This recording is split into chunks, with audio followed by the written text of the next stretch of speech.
Your name and question. I'm Sharzi.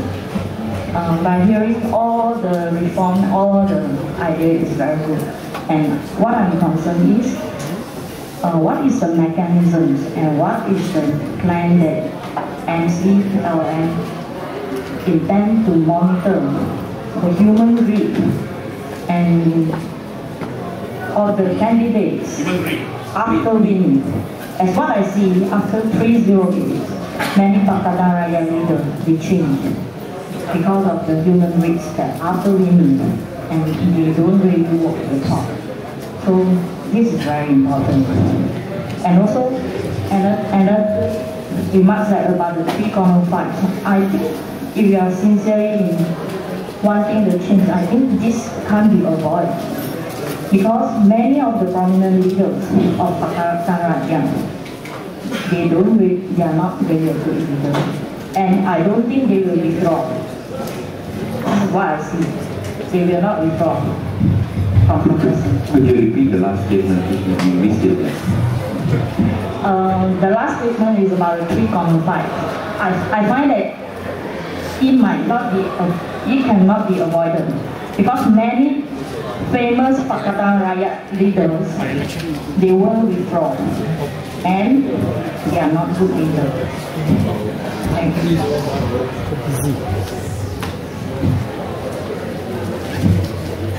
My name is Azlan Afnan, I'm a blogger. I was very impressed by the fact that you had actual criteria by which your candidates are selected, and by the same token I was wondering whether you have KPIs set on them to measure them, so that we know upfront their performance and measure them and hold them to it over the next 5 years. And having developed that instrument, maybe you could also apply that instrument to existing MPs, whether they're in opposition or in the BN, so that the Rakyat would know, and have this published on your website so that we know who are of stature and who are below par. The other thing which I, in my writings, have advocated for a long time is the shadow cabinet business.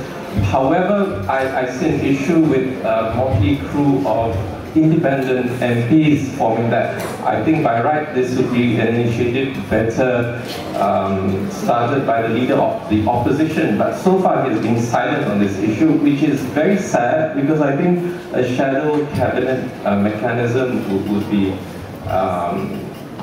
a wonderful step forward. I'm one of those frustrated people, like many of you. In my writings on my blog, I ventilate about what's wrong with the country. I also take very extreme views, just to set people thinking. Sometimes you have to be an agent provocateur to initiate change. So, After can we have mic towards Chang? Chang from HBA House Buyers Association Secretary General, Mr. Chang Kim Long. Selamat sejahtera dan selamat petang. Nama saya Chang Kim Long. Saya nak ambil kesempatan ini untuk mengajak terima kasih kerana pengurusi kita MCLM untuk mengaturkan KL Forum ini. There are several candidates here who are qualified. Among us here, would I be permitted to name a few? Well, we've got Dr. Rafiq here. Dr. Rafiq Khan. Dr. Rafiq Khan is a retired medical doctor in the army. He has served the army diligently. He has got a blog called The Right to Write. The Right to Write on that. His blog has got a black banner on top. Banner says you will not remove the black banner until democracy is restored. That means something. He is a fighter. Then we have got also Richard Yong. My good friend Richard Yong, he is a currently serving MPPJ councillor. I mean, people like those, there are a few more that I do not know. Perhaps they could take the initiative today to volunteer themselves rather than somebody provoke you to be elected. Now, I'm not prepared to be. I lend my support wholeheartedly to Harris and your effort, but I'm not prepared to be strip searched. Thank you.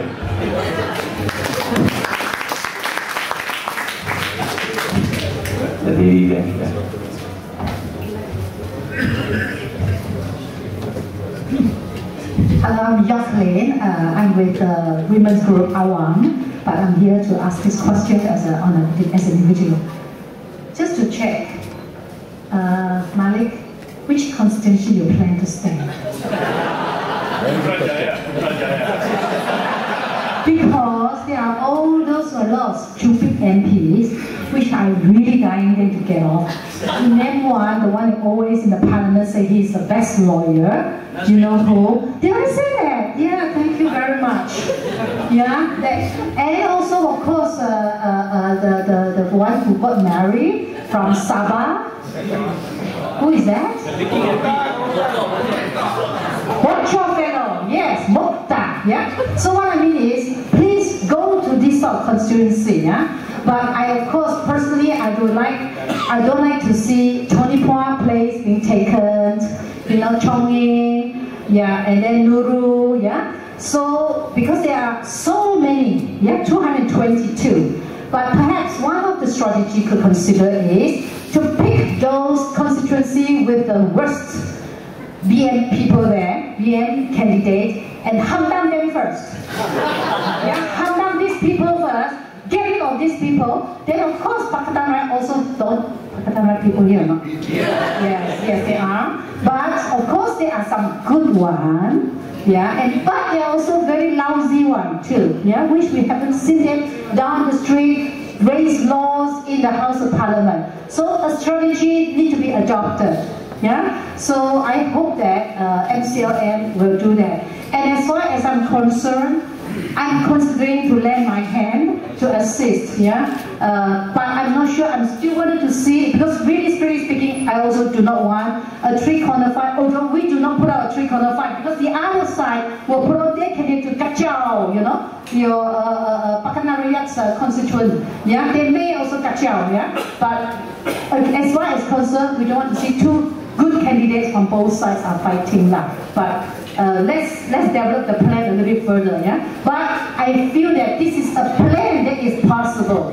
It is workable, it's possible. And we are the Rakyat who wish to see a real change taking place, yeah? The 308, let's make another 308 in this general election. Good for you, Matt. Thank you. Yeah, just a reminder, Munir is outside there with the MCLM registration form. Yeah, you can fill out the form. I think many of you want to support in your own ways, so the forms are really outside. Any Wangsa Maju residents here? Oh, no, sure, thank you.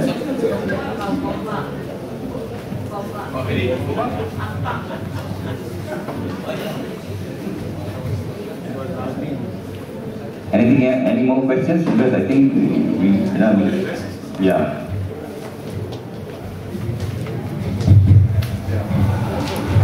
This thing of three-corner fight keeps cropping up again and again. And why I asked whether there were any Wangsa Maju residents here, I was going to ask. Let's, for argument's sake, say we decide to deploy Malik Imtiaz in Wangsa Maju. Okay, let's assume only for argument's sake, and he's working the ground the next 6 months, alright? Then we hear news. We Chu Kyong and PKR have kissed and made up. Let bygones be bygones. He come out now, he hunt down the other side, he's singing praises of PKR, and they decide to offer him to defend his seat. Should we withdraw Imtiaz? No. But you don't want to see three-corner fight.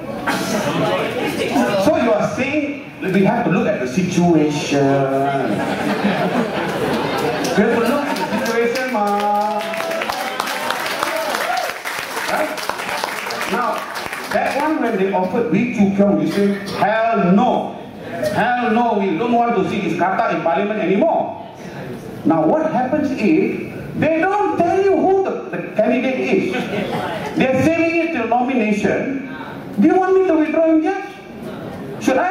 No. But that's the situation we face every election. They keep the candidate close to their chest and they spin the story out there three-corner fight. And we all fall for it like suckers. It's our constituency. You know, if you, for instance, okay, Sreekant, say Sreekant, we take him to Bandar Tun Razak. Why I say Bandar Tun Razak? Why is Khalid Ibrahim occupying 2 seats? Because they didn't have enough candidates then. So he has to choose now. Let's assume. Alright?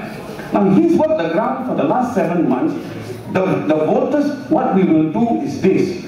We will do periodic polls. And these will be credible polls. Alright? Credible polls to poll the voters to find out whether he is gaining traction. We will do a poll before he starts. We will do a poll 2 months later, and if he hasn't moved anywhere, we'll get worried. 4 months later, if he has not moved anywhere, we probably deployed the wrong fella to the ground. But if on the other hand, the poll results suggest he's getting on like a house on fire. Now, just before nomination, if the voters say we want him, I thought we heard this thing called people are the boss.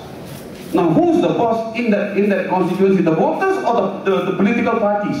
If the voters are saying we want him, why am I not listening to the boss? So, you know, all I'm saying is nobody wants a three-corner fight.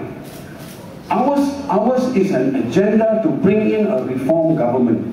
And we agree, all things being equal, the best odds are with straight fights all the way. That's the best odds. But you've just acknowledged that there may be situations where we need to say, well, you know, no choice. No choice. If you're going to, those days, you know, they were saying, before the 2008 election, put a monkey with PM, the monkey will win. But what we didn't know was some of those monkeys were actually frogs in disguise. Now, I don't think we are prepared to tolerate that anymore. Voters are a more discerning lot now. Alright? And voters are saying, no, we are entitled to want some quality. And is that so wrong to ask? Alright, so people, you know, this thing about three-corner fight, trust us, we also don't want a three-corner fight because we see them as being a major hurdle to taking power in Putrajaya. But if the people really are the power, the people can start to tell the political parties, look, if you don't like him, show us who you're offering. And if you don't want to show us who you're offering, why are you asking us to give up what on the face of it is a very credible candidate? Yeah. You've got to start to exert your own authority in your constituency. You know, instead of dancing to this tune of three-corner fight, die. Alright? Just to cap that, it wasn't, I'm not standing in feature films because I'm actually thinking of Pekan instead.